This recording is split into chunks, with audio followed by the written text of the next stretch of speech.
Thank you so much, ladies and gentlemen. Our subject is teaching names in school history, a decolonial possibility for Zambian society. It's a paper done by myself and two other colleagues, Yvonne Kabombwe and Martha Kayuni.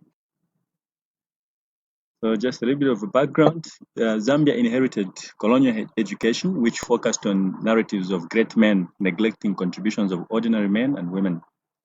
This paper proposes the study of names or anthroponyms of ordinary men and women in Zambian high school history. This is hoped to promote history from below. The following is the presentation outline. We're going to look at the decolonial paradigm and teaching names in the classroom. We'll look at methodology and research findings. And the following will be the breakdown of the research findings: Zanco, Mpundu, Mutembo, Nakatindi Yeta, Maina Soko, Alick Nkhata, Patel, Rabani, Kanjombe, and then we'll conclude. The Decolonial paradigm.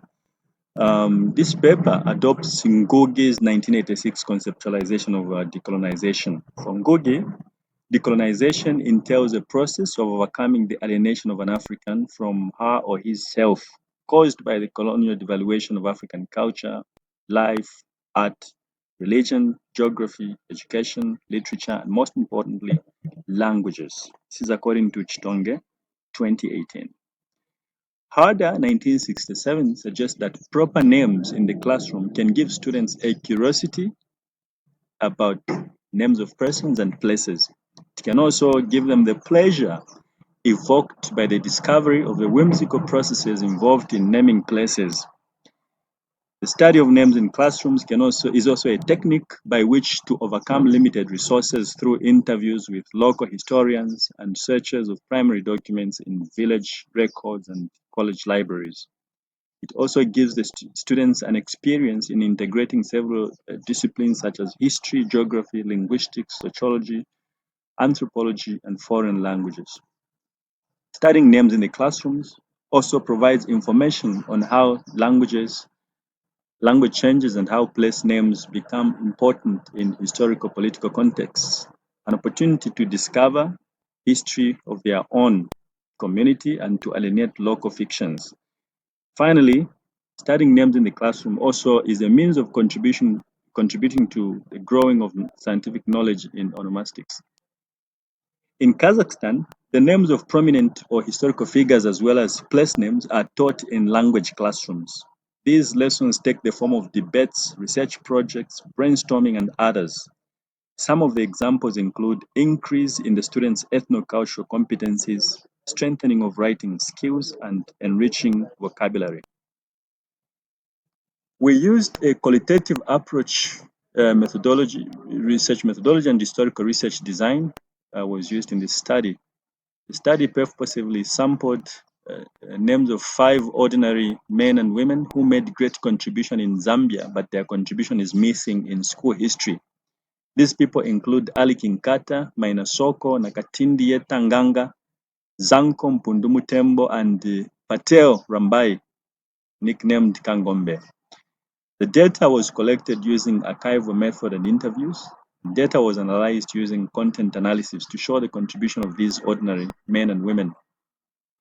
Our first subject is Zanco Mpundu Mutembo. He was born in 1936 in Mbala, northern Zambia. He joined Kenneth Kaunda Okeke's independence struggle when he was 18 in 1954. Kaunda sent him to Kenya in 1957 to train how to rebel against colonialism. When he came back, he was so eager to work for Kaunda, so much so that he was jailed when he took a mail to deliver to the governor, Evelyn Horn, a mail which was written by Kenneth Kaunda. While in incarceration, he was surrounded by 18 armed soldiers who told him to break the chain which handcuffed him or die. To everybody's amazement, he broke the chain, and the governor, Horn, honored him for this act and gave him protection. An artistic version of his image is at the Freedom Statue or Freedom Square, and on every banknote, as can be seen in these images. The Freedom Square is where The rituals of independence celebrations are done in Zambia every year on 24 October and the African Freedom Day celebration on 25 May. The next subject is Nakatindi Yeta, who was born in 1922 in Lialui, Western Zambia, as a Lozi princess, daughter to then Litunga Yeta III. She was educated in South Africa, worked as a teacher in Zimbabwe. She hid Kenneth Kaunda in her home for several months during independence struggle when he was under threat of arrest. Her home was considered as a haven and could not be searched by colonial police due to her position as a princess. She was among the first 3 females to be elected MP in Zambia in the 1960s. She was the first female junior minister. She became the first female member of the United National Independence Party, the party which attained independence in Zambia, or UNIP in short. The governing council or the central committee of that party, she was the first female member. She was also the first woman governor of Sesheke, and in 1971, Kaunda appointed her as leader of delegation to the UN, US, to Russia, and to Britain. Nakatindi, apart from being a diplomat, was the first chairperson of all, in her diplomatic activities rather, she was also the first chairperson of All African Women's Conference of the Organization of African Unity, the forerunner of the AU. Kenneth Kaunda named town council halls in Lusaka, Livingstone, and Kabwe as Nakatindi halls in her honor. Maina Soko is the next subject. Maina Soko was married to Paul Chipalupalu, a cook for Peter Cliff, the right-hand man of Sir Evelyn Horn, who was the last colonial governor. She is therefore thought to have been a spy who accessed and passed on precise information from her husband to the freedom fighters. When Cliff relocated with her husband, that is the husband's employer, relocated with him to Rhodesia, which is Zimbabwe now, the colonialists there did not want her to join her husband as they feared she would continue leaking information. While crossing the Zambezi River in a canoe en route to a clinic to treat her illness, she was shot and died immediately, shot by the Rhodesian soldiers. President Kaunda sent a plane to fetch her body to Lusaka, where she was buried. Besides the military hospital, besides the biggest military hospital, 3 main roads in Lusaka are named after her, including a local council ward in Mfulira, Copperbelt, having been named after her. The next one is Alick Nkhata, born in 1922 in Kasama, northern Zambia.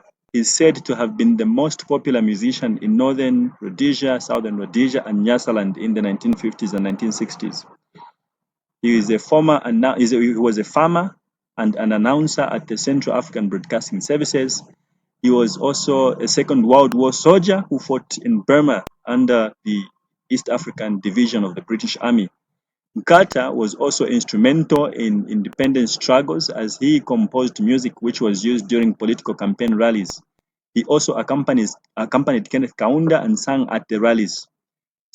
He served as Director General of the Zambia National Broadcasting Corporation, Zambia Broadcasting Services, ZBC, which is now the Zambia National Broadcasting Corporation.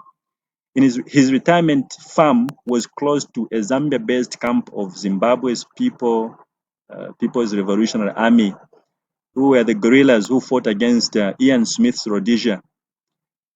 On a fateful day, 19 October 1978, Smith's force attacked the camp, which included attacking Nkhata's farm, and he was not spared in this attack, having been killed in the crossfire.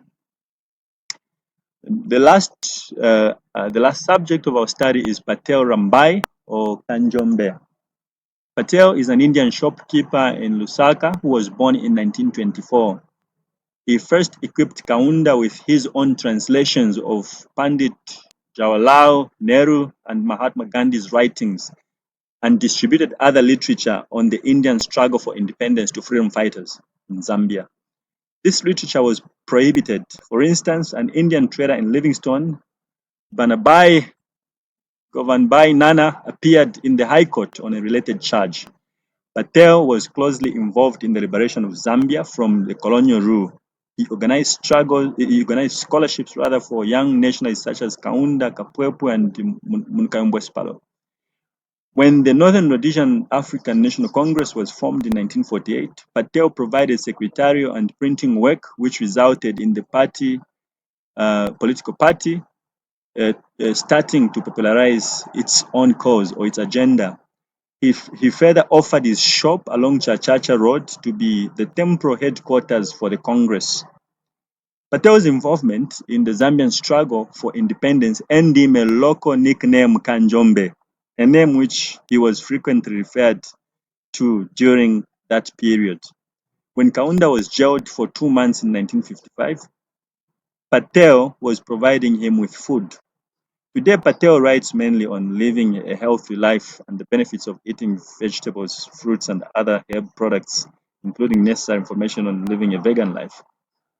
In conclusion, studying the names of these ordinary people who played significant roles in our nation's history would lead learners to a broader and deeper understanding and appreciation of the subject of history. And it would also lead them to develop more interest in a subject which is fast losing popularity. This approach of studying names would also develop a sense of pride in our local identity. Most importantly, it would develop in the learners respect and acceptance for the many categories of people who participated in independence struggles, such as Asian Zambians, Zambians from different regions, women, youth, and thereby contribute to national cohesion.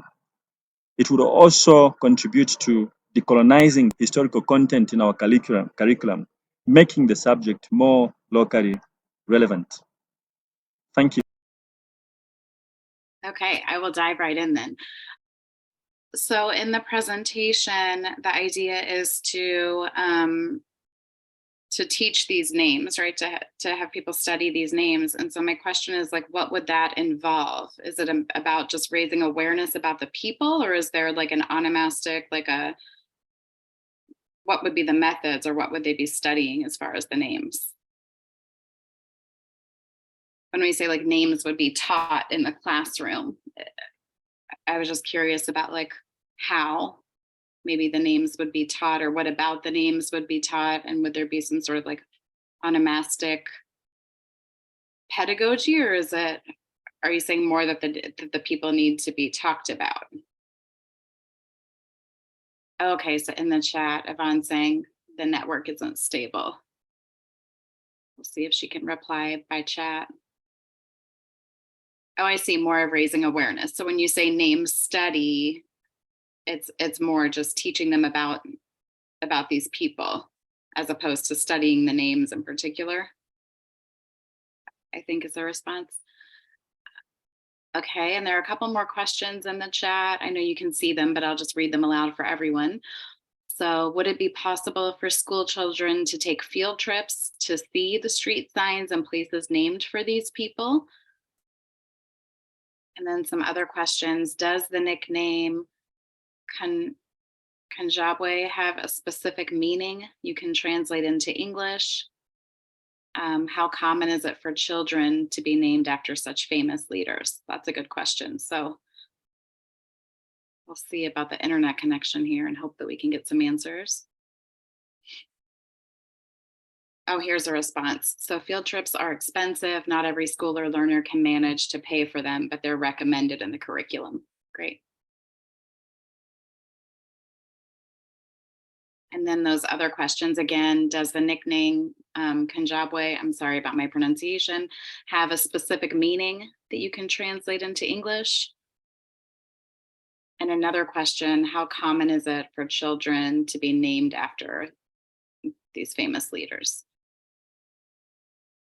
Okay, I'm just now seeing the one that says roads or streets have been named after them. It says, well, go back to the field to ask why he adopted that name and the meaning of the name. So do you think there are, a question for the presenters, do you think there are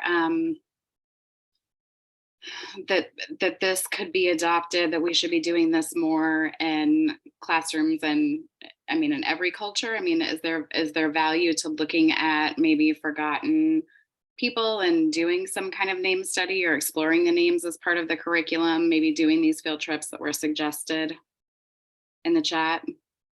Anyone maybe had experience doing that or could see how maybe it would apply in your context? Okay, yes, the field is very important and contributes to creating new knowledge. Of course, but I've learned so much from your presentation. I was hoping maybe other people could talk about if you've done this. Has anyone done this in their classroom? I know faculty at my institution who have worked with students doing observation studies on campus and looking at names and researching the people that the buildings are named after on our campus. So that's a common assignment done in the writing classroom when students are doing observation studies, that we factor in, you know, if you're doing a spatial analysis, we factor in the naming of the building. So that's one example. Okay, so in the chat, it says, apologies, I'm a historian. My colleague Chanda is the one who's an expert in onomastics. No, that's fine. I just thought it was an interesting conversation to have. I appreciate it. I appreciate the contribution.